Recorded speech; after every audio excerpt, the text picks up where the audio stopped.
Hey everyone, Technomentor here with a video for you guys. In today's video, I'm going to review iOS 18 on the iPhone XR. So let's get started. Now, the iPhone XR was released back in 2018. It is one of the cheaper model phones back then, and for it to get iOS 18 was quite surprising, considering that it is now over 6-year-old phone, and we didn't expect iPhone XR to get iOS 18, but it did get iOS 18. So if you wanted to, you can go ahead and update to it. As you can see here, I did update it. It takes about 8 to 10 gigs to update, and once you update it, it should have most of the features. So when you update to iOS 18, a couple things you're going to notice here. Of course, initially when we did the update, it felt the phone got a little bit hot. The performance was lagging, but after a few hours, it seems like it's fine. So if you want to take advantage of all the features, like being able to customize your apps, being able to do the control center customization, you're locking your apps, and then also having all of this ways to style your text, things like reacting to your messages, scheduling text message, hiding and locking apps, and then also redesign of the phone apps. All of those features are available on the phone here. So if I go ahead and take a look, and you'll see here a lot of customization option available for this update here, which seems to be the big theme when it comes to getting this update here. We see all of that starting with the control center here, where you can go ahead, you can see here, could do a lot more customization across the board. So again, those features are available for you to do.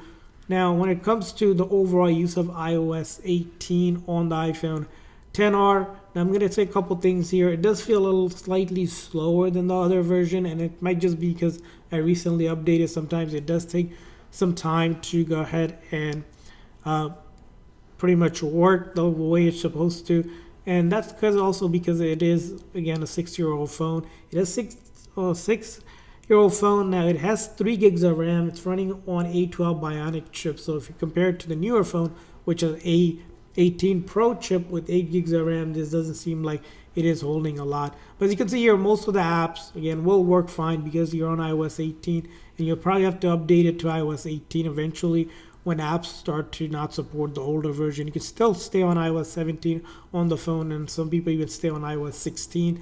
But this might be the last major update for it. Now, a couple of disappointing things is that, unfortunately, even if you update to iOS 18, you're not going to have some of the features like Apple Intelligence, which is for the new iPhone 16 lineup and the iPhone 15 Pro and the 15 Pro Max. Things like cleanup tool won't be available for you to do it, but you'll see a redesign of the Photos app where things have slightly changed in terms of how it is being managed across the board. You can now do a lot more customization, things around, as you can see, all of these features that are available for it. So that's going to be the other thing that the phone is going to be not having for it. But overall, iOS 18, so far it seems to work fine.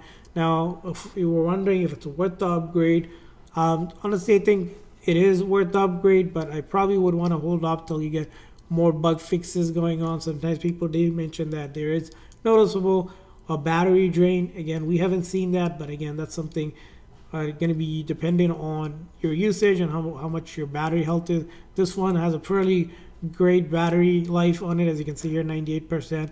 So when we initially updated, it went down, and then we recharged it and it looked fine as well. And another message you'll probably see in the beginning is that when you first set it up, you're going to get this message where phone is completing setup steps in the background. So battery life and thermal performance may improve once finished. So that just means basically when you recently updated, it takes a little bit of time before it to run the way it should and perfectly.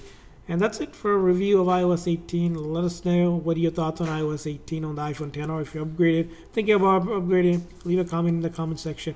And I hope you guys found this video helpful. So please consider the like and subscribe button. We'll see you guys next time.